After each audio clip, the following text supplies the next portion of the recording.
This is West Michigan's Morning News. Steve Kelly, Brett Makita, Lauren Smith is back with us soon. Last night's debate on Fox News.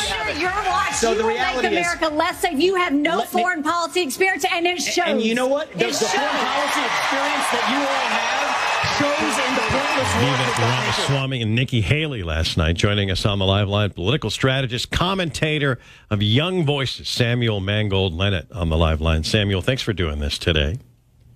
Hey, how's it going? Thanks for having me. If you heard that piece during top of the hour news, commentator there giving the edge to Vivek last night. In your opinion, did we have a clear winner?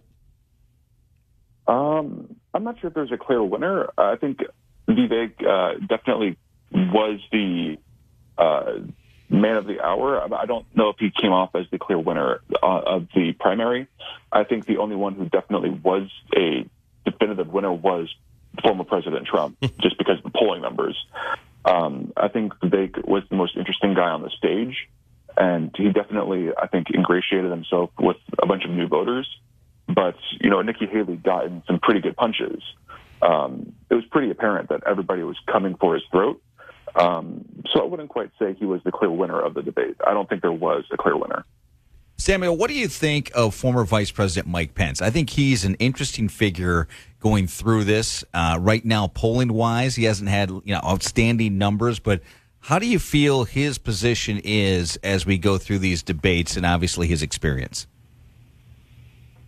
So, whereas Pence might have some views that align with the typical Republican voters' views, his candidacy is just out of step with the current party.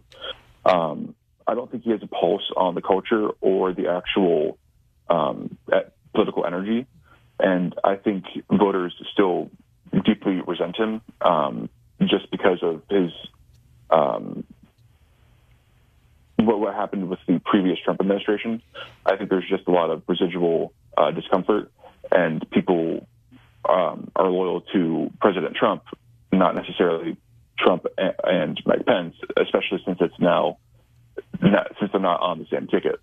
I think, I think the pro-life issue is his strongest point, but he's also leaning heavily into economic issues. So it's interesting to see him trying to be a more multifaceted candidate, where we were introduced to him in action on the national political scene as a way to shore up evangelical support, primarily on the pro-life issue.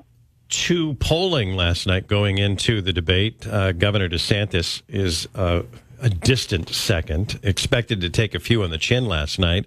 How about his performance on the stage?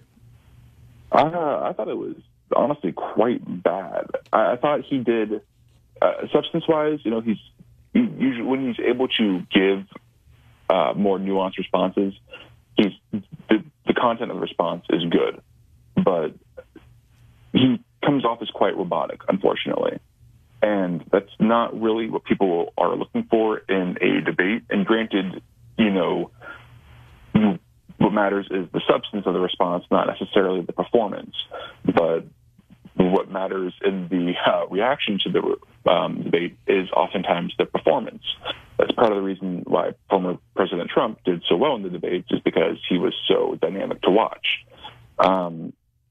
But I thought Governor DeSantis was pretty underwhelming, unfortunately. You'll hear more during bottom of the hour news. Keep your eye at woodradio.com. Political strategist Samuel Mangold-Lenett, thanks for your time this morning.